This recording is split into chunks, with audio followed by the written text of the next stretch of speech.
તો માનસ પૂજા અને બોલ્યા પછી ભગવાનને કહેવાનું કે ભગવાન કરડચરણ કરતા, પગથી કરેલા પાપ, હાથથી કરેલા પાપ, કાનથી કરેલા પાપ, આંખોથી કરેલા પાપ ભગવાન ક્ષમા કરજો. આ રોજ બોલવાનું, સૂતી વખતે તો ભૂલા વગર બોલવાનું. કરચરણ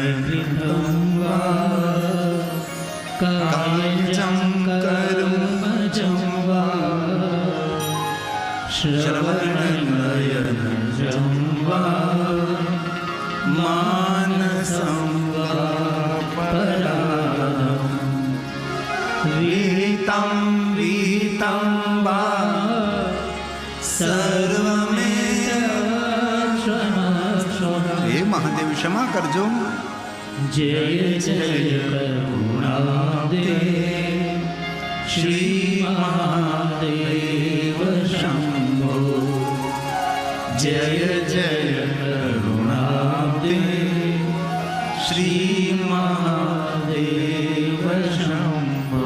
તો મનથી જ્યારે ભગવાનની પૂજા કરીએ ત્યારે મંદિર રૂપાનું મૂર્તિ સોનાને જોલીવાળી બેન ઊભી થાવ. આજે 9મો દિવસ.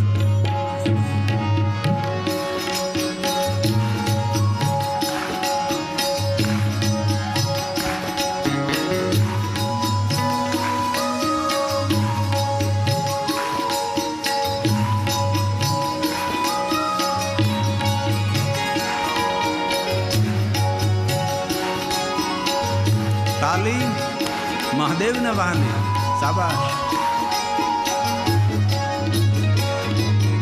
મંદિર રૂપાનો મૂર્તિ સોનાની, મંદિર રૂપાનો મૂર્તિ સોનાની. મારા બાબાને શોભે હીરા મોતીની, મારા બાબાને શોભે હીરા મોતીની. શીશ પર ગંગાની મન મારો પાવન થાય. શીશ પર ગંગાની મન મારું પાવન થાય. ભોળા તારા દર્શન થાય, મન મારું પાવન થાય. ભોળા તારા દર્શન થાય, મન મારું પાવન થાય. એ હાલો.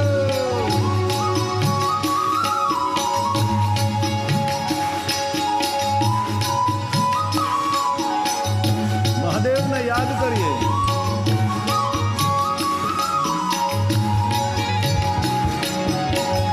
આજે અંગ્રેજી 2 મહિનો છે, 1 માર્ચ.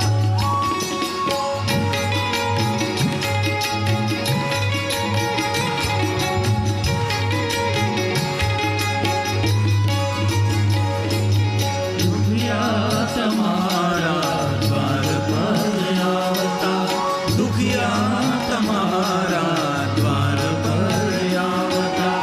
જન્મ મરણના બંધન ટાળતા, જન્મ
પહેરા મારે હાથે પહેરાવો.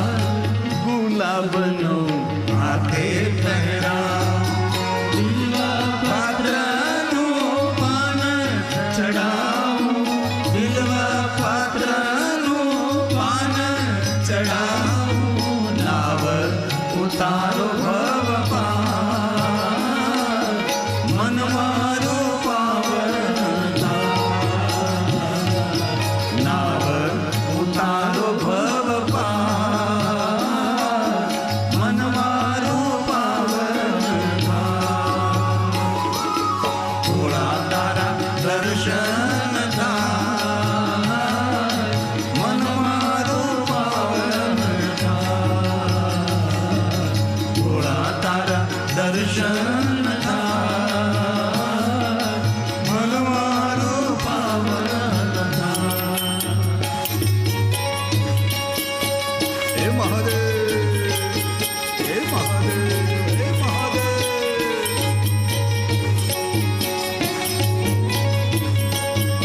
बाबा को याद करे, जीवन में कोई फरियाद नहीं रहे. महादेव, महादेव, महादेव.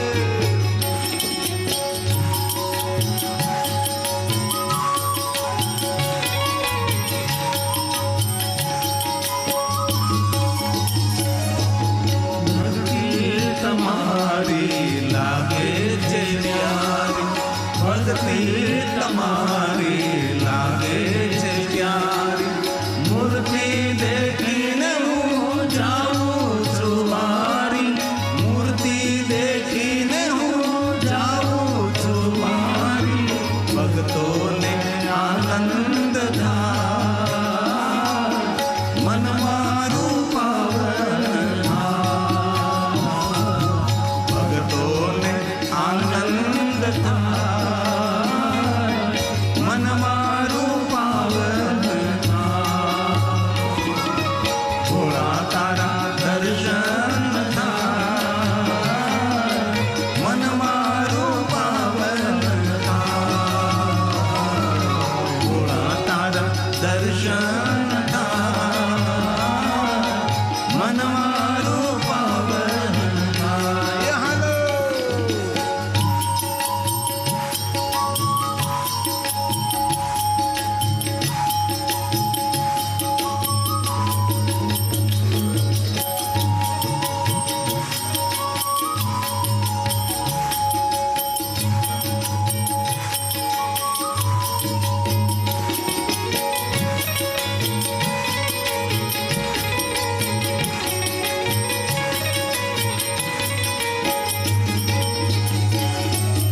ગિરી તમારા ગુણ લારે ગાવે ગિરી તમારા ગુણ લારે ગાવે મહાદેવ મહાદેવ ધૂન રે ગાવે મહાદેવ મહાદેવ ધૂન રે ગાવે ચરણોમાં રાખો સદા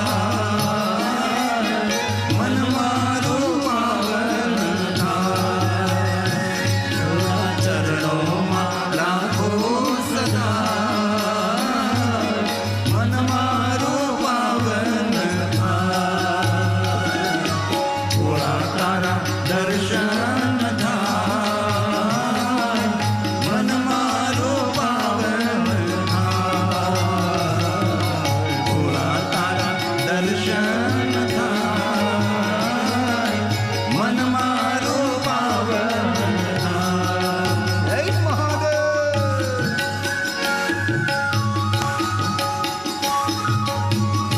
તાલી પડવાથી આરોગ્ય મળે.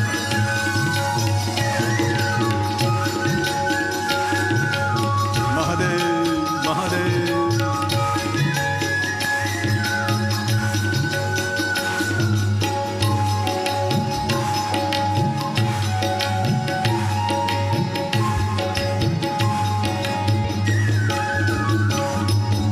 ઓ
ભગવાન શિવ અને સતીના સુંદર વિવાહની કથા, ત્યારબાદ શિવ અને સતીના વિચરણની કથા છે.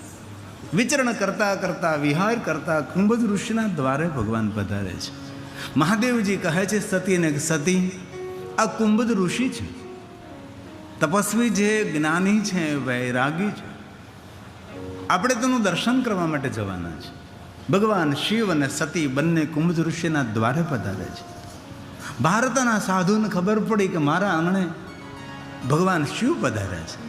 સુંદર આરતીની થાળી લઈ, સુંદર પૂજાની સામગ્રી લઈ ભગવાન શિવનું સ્વાગત કરવા પધારે છે. આ રામચરિત માનસ તુલસી કહે સંગ સતી, રામચરિત માનસના વચનો છે. સંગ સતી જગ જનની ભવાની. તુલસીજીએ ઓળખાણ આપી છે કોણ સાથે છે, તો કે જગતની જનેતા, જગતની માતા. માતા છે પાર્વતી દેવી, પિતા દેવો મહેશ્વર. કોણ સાથે છે? જગતની મા હારે છે. સતી જગજનની ભવાની, સાક્ષાત ભવાની છે. અને મારા યુવાન ભાઈ બહેનોની પ્રાર્થના, શિવમાં પણ અઘરું પડે સમજવું ને સમજાવવું બંને રીતે. પહેલાં ક્યાં એટલા મોટા રૂપમાં મહાદેવની કથાઓ થતી હતી. એ તો વર્ષો વીતી ગયા, ત્યાર પછી આ ભગવાન મહાદેવની કથાને એટલી લોકપ્રિયતા મળી અને ભગવાન મહાદેવની કથાઓ થવા લાગી. તેથી આ ગ્રંથ સમજો રસમય પણ છે ને રહસ્યમય છે. રહસ્યમય વધારે છે. વિધિ વિધાન, પૂજા અર્ચન, દર્શનથી, સાધનાથી ભરપૂર આ શિવ મહાપડ ગ્રંથ છે. એટલો સરળ નથી, તેને લોકભોગ્ય બનાવવો પડે છે. શિવ મહાપડ ગ્રંથની કથા 3 રીતે કરી શકાય. એક લોકભોગ્ય પરંપરા, જે હું તમારી સામે કહું છું તે, એ લોકભોગ્ય પરંપરા. એક ગુરુ શિષ્યની પરંપરા છે. અને ત્રીજી પરંપરા છે પરમહંસોની પરંપરા. ત્યાં કોઈ પડદો રાખવાનો ન હોય. જે ભગવાને કહ્યું ડિટ્ટો એને સામું કહેવાનું હોય છે. કારણ કે તેના મનમાં કોઈ ભેદ ન ઉભા થાય. આપણે તો શંકા કુશંકા કરવા લાગીએ, આપણે તો સંશય કરવા લાગીએ. તેથી શિવ મહાપણ કથાની કથા અલગ અલગ દ્રષ્ટિએ થઈ શકે છે. તેથી વિધિ વિધાન, પૂજા અર્ચનથી ભરેલો ગ્રંથ છે. રસમય તો છે પણ વધારે રહસ્યમય ગ્રંથ છે. તેથી આ ન સમજાય તો રામચરિત માનસનો પાઠ રોજ કરો. ભલે ચોપાઈ સોરઠા દોહરા ન બોલો, પણ તેનું ભાષાંતર હોય એ ક્રમશ બોલો. અગમ નિગમ પુરાણ બખાના, વેદોનો બધી જ રહસ્ય ભરેલી વાતો એકદમ સરળ શબ્દોમાં રામચરિત માનસ તુલસીમાં પ્રસાદ સ્વરૂપે આપણને આપી છે. રોજ પાઠ કરો, રોજ પાઠ, થોડું થોડું રોજ કરો. 5 સોપાય રોજ કરો પાઠ. ખૂબ જીવનમાંથી જીવન જીવવાની જડીબુટી પ્રાપ્ત થશે. જીવન જીવવાની એક રીત હોય છે, આર્ટ ઓફ લિવિંગ. કઈ રીતે તમારે જીવવું, કઈ રીતે વ્યવહાર કરવો, કઈ રીતે ખાવું પીવું. ખાસ યાદ રાખજો, નાવ ત્યારે સાવધાનીથી સ્નાન કરજો. આપણને સ્નાન કરતા નથી આવડતું. આગળ સ્નાન કરીએ છીએ ત્યારે સીધું આપણે પગ ઉપર પાણી રેડીએ નહીં. પહેલાં નાભી ઉપર પાણી રેડવાનું હોય, પછી મોઢું ધોવાનું હોય, પછી માથા પર પાણી રેડવાનું હોય અને પછી શરીરથી નાહવાનું હોય. નાહવાનો ક્રમ છે. કઈ દિશામાં બેસીને નાહવું એનો પણ વિધાન હોય છે. અને નાતી વખતે સાબુ જોતો ત્યારે નખમાં કોઈ જગ્યાએ સાબુ ભરાય ન રહે, તેની ખૂબ કાળજી રાખવી. તેનાથી એન્ઝાયટી થાય. 2 આંગળીની વચ્ચે સાબુ ભરાઈ રહે તો પણ એન્ઝાયટી થાય. આપણા પગ અને આ બધી જે વચ્ચેનો ભાગ હોય, સુવાળો ભાગ હોય છે. કઈ રીતે નાહવું, કઈ રીતે ખાવું, કઈ રીતે ઊભા થવું, કઈ રીતે બોલવું, આ બધું જ આપણા શાસ્ત્રોમાં શીખવાડ્યું હોય છે આપણને. તે શાસ્ત્ર આપણું જીવન છે. તેથી તુલસી કહે છે કુંભજ ઋષિના આશ્રમે કોણ પધારે છે, તો કહ્યું સંગ સતી જગ જનની ભવાની. પૂજે ઋષિ અખિલેશ્વર જાને. પૂજે ઋષિ અખિલેશ્વર જાને. જીવન જગતના માતા પિતા મારા આંગણે પધાર્યા છે. સુંદર સ્વાગત કર્યું છે, આદર કર્યો છે, આરતી ઉતારી છે. ભગવાન શિવ અને સતી કુંભજ ઋષિના આશ્રમમાં પધારે છે. સુંદર આસન આપ્યું. કુંભજ ઋષિ હાથ જોડીને કહે છે ભગવાન આપને કઈ સેવા કરો. ત્યારે ભગવાન કહે છે વાણીની સેવા કરો. મને સુંદર સુંદર પ્રભુની કથા સંભળાવો. કુંભજ ઋષિ કહે છે કે મારી વાણીને પવિત્ર કરવા માટે ભગવાન જરૂર હું કથાનું ગાયન કરીશ, પણ ખરેખર આ જગતના શ્રેષ્ઠ વક્તા તો મહાદેવ તમે છો. અત્ર વક્તા મહાદેવ. ભગવાન શિવ જેવું કોઈ વક્તવ્ય ના આપી શકે. ભગવાન મહાદેવ બોલે તો તથ્ય ભરેલું, અર્ક ભરેલું, રસ ભરેલું બોલે, જીવન ઉપયોગી બને બોલે. મહાદેવ બહુ જ ઓછું બોલે, પણ બોલે એમાં કોઈ તથ્ય હોય, એમાં કોઈ રસ હોય, રહસ્ય હોય. એ ભગવાન મહાદેવ છે, એ શિવ છે. તમે જો ભગવાન શિવજી બહુ જ ઓછું પ્રવચન કરે, થોડું બોલે પણ એટલું ઘણું બોલી નાખે થોડામાં, એ ભગવાન મહાદેવ છે. સ્વયં શિવ કહે છે, ભગવાન શ્રી રામની કથા સંભળાવું. ત્યારે કુંભજ ઋષિ શરણાગતિનો સ્વીકાર કરીને કહે છે, ભગવાન રામ કથાના ગાયક તો તમે જ. લગે કહન હરિકથા રસાલા. પણ મારી વાણીને પવિત્ર કરવા માટે જરૂર હું કથા કહીશ. આપ જેવા કથા સાંભળનાર શ્રોતાઓ મને શ્રોતા મળે, મારું કેટલું મોટું પુણ્ય છે. કુંભજ ઋષિ પોતાના ભાગ્યની સરાહના કરીને ક્યારેક ક્યારેક જીવનમાં આપણા પોતાના ભાગ્યની પણ આપણે સરાહના કરવી જોઈએ. બીજા લોકો આપણી પીઠ ઠપકારે એમ નહીં, આપણે પણ એવા કામ કરીએ. આપણે જાતને કંઈક સાબાશ, ખૂબ સારું કામ કરી રહ્યો છે તું. આપણી જાત પ્રત્યે આપણને ગૌરવ થવું જોઈએ. કૃતાર્થોમ કૃતાર્થોમ પુનઃ પુનઃ. બીજું કાંઈ ગૌરવ નથી તો કાંઈ એટલું સમજવું કે કેટલા મારી પાસે કામ છે, કેટલી મોટી જવાબદારી છે, કેટલો મોટો ભાર લઈને ફરું છું. બધું છોડીને આજ ભગવાનની કથા સાંભળો છો. કૃતાર્થોમ કૃતાર્થોમ. મારા જીવનનો મહત્વનો સમય હું ભગવાનની કથા સાંભળી રહ્યો છું. કેટલું વ્યસ્ત જીવન છે, કેટલી જવાબદારી મારા ઉપર છે, પણ બધું આજ છોડી અને ભગવાન તારી કથા સાંભળું છું. ભગવાન તારી કેટલી કૃપા, તારી કેટલી કૃપા. પોતાની જાતને કૃતાર્થ માનવાનો પ્રયાસ કરીએ આપણે. બીજા કોઈ આપણને શાબાશી આપે કે ના આપે, પણ આપણે જેવા પોતે કામો એવા કરીએ કે આપણે જાત પ્રત્યે આપણને ગૌરવ થાય કે હું સારું કરી રહ્યો છું. કાંઈ આપણો માયલો રાજી થાય, આપણો મલકો રાજી થાય, માણસ કરે. તેથી કુંભજ ઋષિ કહે છે, આપ જેવા ભગવાન મહાદેવ મને સાંભળવા માટે બેઠા છો, મારું કેટલું મોટું ભાગ્ય છે. અને વક્તવ્યનું પુણ્ય એ જ હોય છે તેના શ્રોતા, કથા સાંભળનાર શ્રોતા. અમારી શોભા છો તમે. કથા સાંભળનાર શ્રોતાઓ વક્તાનો શણગાર છે. અમે ગમે એટલી સારી કથા, ગમે એટલી હૃદયથી કથા કહીએ, પણ સાંભળનાર શ્રોતા ન હોય તો. તેથી વક્તાનો શણગાર સોના ચાંદી હીરા મોતી નથી. વક્તાનો શણગાર તેના કથા સાંભળનાર શ્રોતા છે. આપ અમારા ઘરેણા છો. અને શિવપુરાણમાં તો સ્પષ્ટ કહ્યું કે જે મનુષ્ય ભગવાન મહાદેવની કથા સાંભળે છે એ વક્તા માટે સાક્ષાત રુદ્ર તુલ્ય છે. રુદ્રા એવ ન સંશય, इसमें કોઈ સંશય નહીં, સાક્ષાત રુદ્ર તુલ્ય છે. તેથી આમ વક્તા તો શ્રોતાનો પૂજારી છે. અમે તો તમારા પૂજારી છીએ. શબ્દો રૂપી પુષ્પ લઈ અને ભગવાનની જેમ ઉપર અર્પણ કરીએ, એમ શ્રોતા ઉપર શબ્દોનો વરસાદ વરસાવીએ અને તમારા હૃદયમાં ભગવત નિર્માણ થાય, તમારા હૃદયમાં ભગવાનની ભક્તિ નિર્માણ થાય. તેથી કુંભજ ઋષિ કહે છે,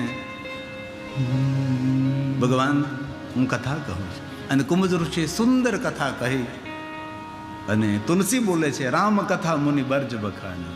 રામ કથા મુનિ બર્જ બખાની.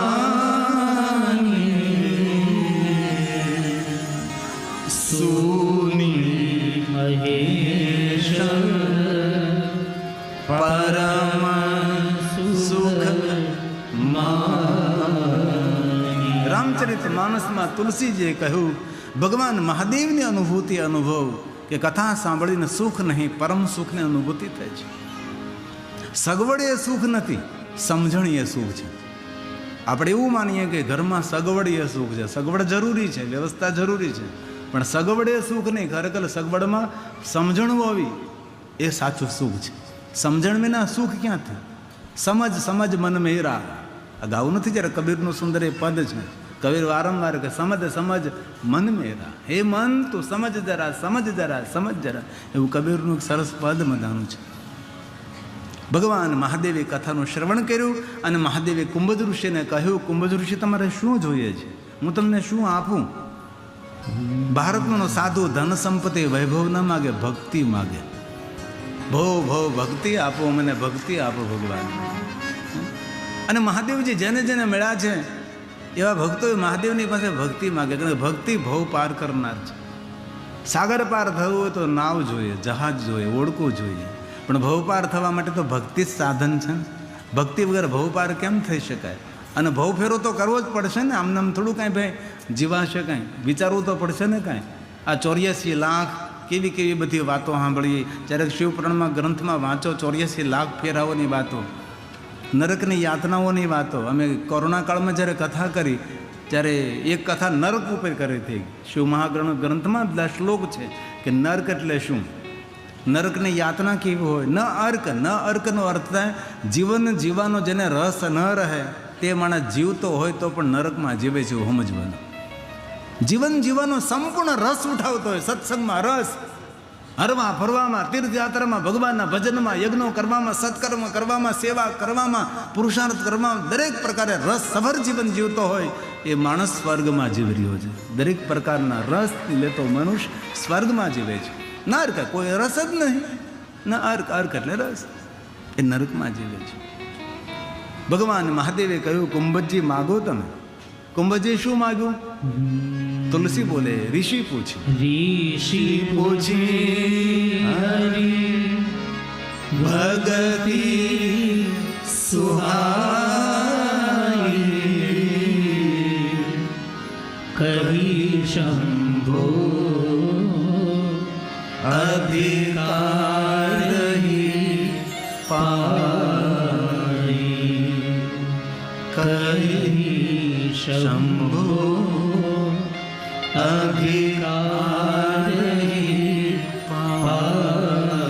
ભગવાન મહાદેવે અધિકાર સમજી કુંભદ ઋષિને ભક્તિનું વરદાન આપ્યું છે. ભગવાન ભક્તિનું વરદાન સૌને ન આપે, વૈભવ ધન સંપત્તિ આપે સૌને, પણ ભક્તિનું વરદાન સૌને. ભક્તિનું વરદાન એને જ મળે જે ભવ પાર થવાનો જીવ હોય, કારણ કે ભક્તિ ભવ પાર કરાવનારી છે. ધન સંપત્તિને વંશ ભગવાન નથી, ભગવાન હંમેશા ભક્તિને વશ બનેલા છે. તેથી ભગવાન ભક્તિ સૌને ના આપે, ભાગ્યે જ કોઈને ભક્તિ. ભક્તિની વાતો જેના દિલમાં રમેલી, ભૂલી ભાન ભૂલી જેની આંખડી રડેલી, ભગવાન માટે જેની આંખો રડે છે. આ સુંદર એક પ્રાચીન જૂનું ભજન છે, ઘણા સમયથી મેં ગાયું નથી. ગાવ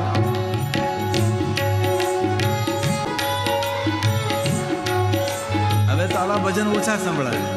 ભક્તિની વાતો જેના દિલમાં રમે, ભક્તિની વાતો જેના દિલમાં રમે, ભૂલી ભાન ભૂલી જેની આંખડી રડેલી, ભૂલી ભાન ભૂલી જેની આંખડી રડેલી, ભક્તિની વાતો જેના દિલમાં રમે, ભક્તિની વાતો જેના દિલમાં રમે.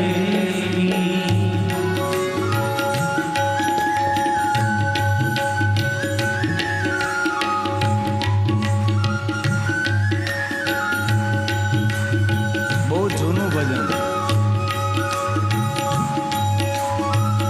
ભગવાન પાસેથી ભક્તિ કોણ માગે? ભગવાન માટે જેની આંખો રડેલી છે. બાકી વૈભવ માગે, પુત્ર માગે, પૌત્ર માગે, ભગવાનને કોણ માગે? ભક્તિના મેદાનમાં જેણે મોરચા માંડેલા, શ્રીએ કાયાના જુઓ કટકા કહેલા.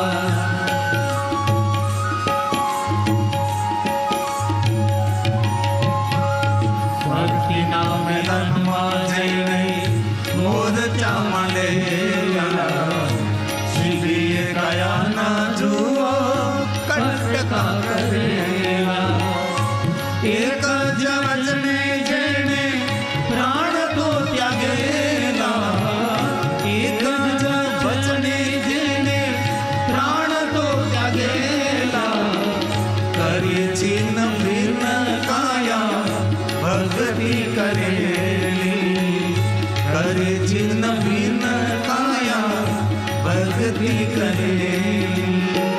ભૂલી ભાન ભૂલી જેની આંખડી રડેલી, ભૂલી ભાન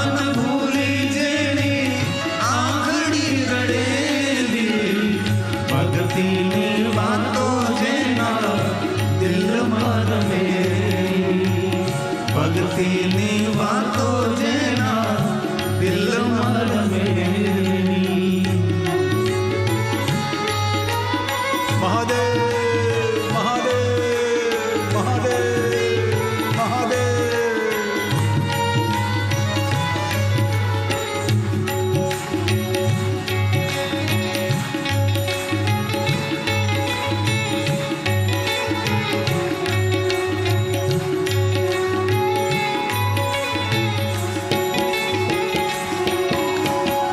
ભક્તિનો ભેદ કોઈ વિરલા રે જાણે, રૂપિયા વિનાના જેના વચનો ન પાણે.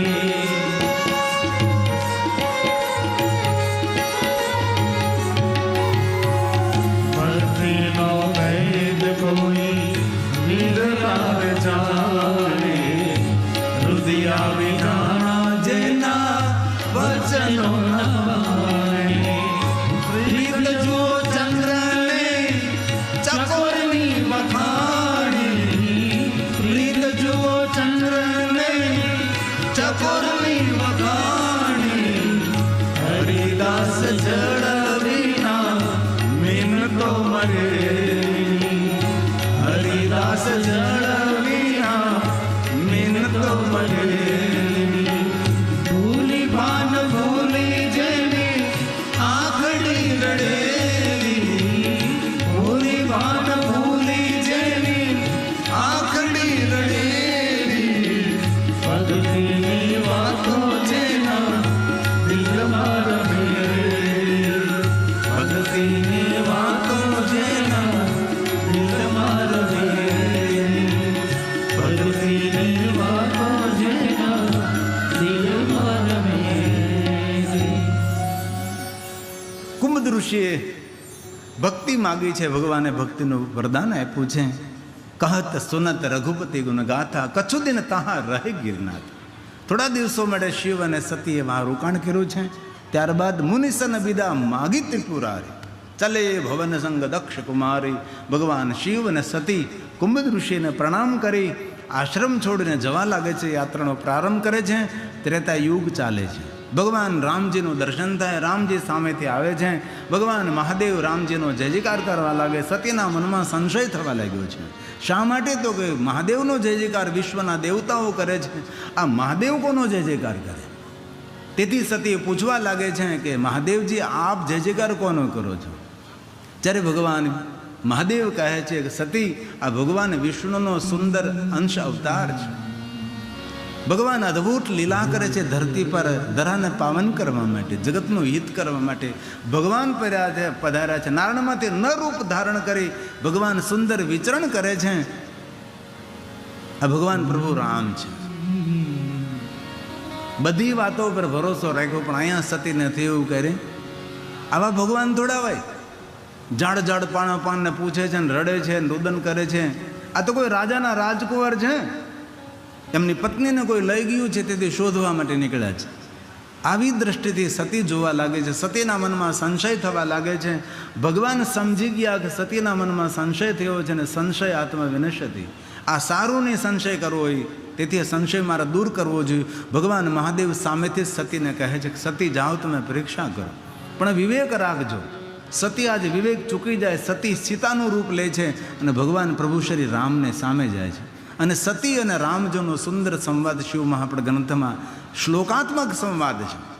સતીએ કેવા કેવા પ્રશ્નો કર્યા છે અને ભગવાન પ્રભુ શ્રી રામજી કઈ રીતે તેનું નિવારણ કર્યું છે. અને ભગવાન મહાદેવ ભગવાન રામનો જય જયકાર શા માટે કરે છે એનું રહસ્ય સમજાવ્યું છે. અંતે સતીનો સંશય દૂર થયો. સતી ભગવાનની પરીક્ષા કરીને આવે છે અને મહાદેવે પૂછ્યું કે તમે પરીક્ષા કરી આવ્યા? જો સતી સત્ય બોલે તો અમંગળ ન બને, પણ સતી જુઠ્ઠું બોલ્યા છે. રામચરિત માનસ બોલે, તુલસી કહે સતી શું બોલ્યા છે? કછું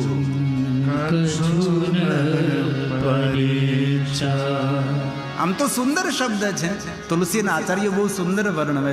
મેં સીતાનું રૂપ લીધું પણ પરીચ્છા ધારણ નથી કરી. પરીચ્છા કેટલા સુંદર અર્થો રામચરિત માનસ ચોપાઈના થયા. બીજું કોઈ ઈચ્છા ધારણ નથી કરી. મેં સીતાનું રૂપ લીધું, પણ મારા મનમાં એવો દૂષિત કોઈ ભાવ નહીં હતો એમ. રામચરિત માનસ તો અજબ ગજબની કથા છે. એવો કોઈ વિદ્વાન તેનું સમજાવે તો આપણને આમ મજા પડી જાય. તુલસી બોલે, શું બોલે છે? કછુન પરીક્ષા લીને ગોસાઈ કીન પ્રણામો તુમારી નારી કીન પ્રણામો તુમારી નારી. હું તો પ્રણામ કરીને આવતી રહી છે. ભગવાન મહાદેવ સમજી ગયા છે કે જૂઠ બોલનારના માણસોના ચહેરાના મુખના ભાવ અલગ હોય, સત્ય બોલનાર માણસોના આંખનો અને મુખનો ભાવ અલગ હોય છે. મહાદેવ સમજી ગયા છે. જૂઠ્ઠો માણસ પકડાય તો તેની આંખોથી પકડાય છે. આ જૂઠ્ઠું બોલે છે. આંખ હંમેશા આપણી ઓળખાણ આપે. આંખ હંમેશા સાચું બોલે. આપણે આંખો કેવી હોવી જોઈએ? વિકારી નહીં, શિકારી નહીં, ભિખારી નહીં. આપણી આંખો હંમેશા એક ભગવાનના પૂજારી જેવી હોવી જોઈએ કે ભગવાનની પૂજા કરનાર માણસ કેટલો ભાવ પ્રગટ હોય એવી ભગવાનની પૂજારી જેવી આંખો આપણી હોય છે. વિદેશોમાં જાઓ ને ત્યારે ઇમિગ્રેશનમાં એમ કહે ઇમિગ્રેશનનો સાહેબ કે તમારી આંખો કેમેરાને સામે રાખો, તમારી દ્રષ્ટિ કેમેરાને સામે રાખો. કારણ આંખથી ઓળખાય માણસ. આંખો તેને કરવામાં આવે છે. આંખોથી ઓળખાય એટલે આંખ માણસને જવાબ આપે બધું. એટલે મહાદેવ સમજી ગયા કે સતી જુઠ્ઠું બોલે છે. એટલે ભગવાન શિવ કાંઈ બોલ્યા નહીં. અને ખાસ ધ્યાન રાખો, ઘરમાં કોઈ જુઠ્ઠું બોલતું હોય તો બોલવાનું નહીં, પણ મનમાં નક્કી કરેલું ના કે જુઠ્ઠું બોલે છે કે આજ નહીં તો કાલ એ સત્ય થશે. એ સમયે ઝઘડો ન કરાય, થોડુંક થોભી જવાય, થોડુંક આમ પાછા ડગલા ભરાય. જેમ દોડતા હોય ને તેમ થોડું પાછું હાલતા પણ આવડવું જોઈએ. દૂર તમારે બોલિંગ કરવું હોય ને તો તમારે થોડું પાછું હાલવું પડે. પાછળ હાલીને પછી દોડે ને પછી ફેંકાય. થોડું પાછું હાલતા શીખી જવાય. મહાદેવ મૌન રહ્યા છે, એક શબ્દ ન બોલ્યા. કારણ કે મહાદેવ ન કહી શકે સતીને કે તમે હું સતીનું રૂપ લઈને ગયા હતા. નહીં. મોટા માણસો, મહાન માણસો, ભણેલા વિદ્યાવાન પુરુષો હંમેશા બોલવામાં ઉતાવળ ન કરે. બોલવામાં કોઈ દી ઉતાવળ નહીં કરવાની. 100 વાર વિચારવાનું પછી બોલવાનું. મહાદેવ મૌન રહ્યા છે, પણ મનોમન દ્રઢ સંકલ્પ કરી નાખ્યો કે હવે હું સતીનો ત્યાગ કરું છું. દેવતાઓ જયજયકાર કરવા લાગ્યા ચારો દિશાઓમાંથી. સતીને સંશય થવા લાગ્યો કે જયજયકાર શા માટે? મહાદેવને પૂછવા લાગે છે કે પ્રભુ આ દેવતાઓ જયજયકાર શા માટે કરે છે? જો ભગવાન મહાદેવ કહે સતીને કે મેં તમારો ત્યાગ કર્યો તો સતીને દુઃખ થાય. તેથી ભગવાન એવું વાક્ય ન બોલે કે ભગવાનથી દુઃખ થાય. તેથી ઘણીવાર ન બોલવામાં આપણું ને આપણા પરિવારનું હિત હોય છે. તેથી પરિવારમાં બહુ બોલવું નહીં. તમે જાણતા હો તો પણ અજાણ રહેવાનું, આંખ આડા કાન કરવાના, તો જ પરિવાર સંગઠિત રહે. થોડું જતું કરવાનો ભાવ રાખવાનો આપણે, તો પરિવાર આપણો સંગઠિત રહે. અને ઘરનો પરિવારનો સભ્યો કોઈ નાની મોટી ભૂલો કરે નજરઅંદાજ કરો અને બહુ પ્રેમ અને આદરથી તેને સમજાવવાનો પ્રયાસ કરો. વેરવૃત્તિ નહીં, મારામારી નહીં, બિલકુલ નહીં. આક્રોશ વ્યક્ત નથી કરવાનો કોઈ. આપણે સાવધાની રાખવાની, ખૂબ આપણે ધ્યાન રાખવાનું છે. ભગવાન મહાદેવ સતીને કહેતા નથી, મહાદેવ મૌન રહ્યા છે.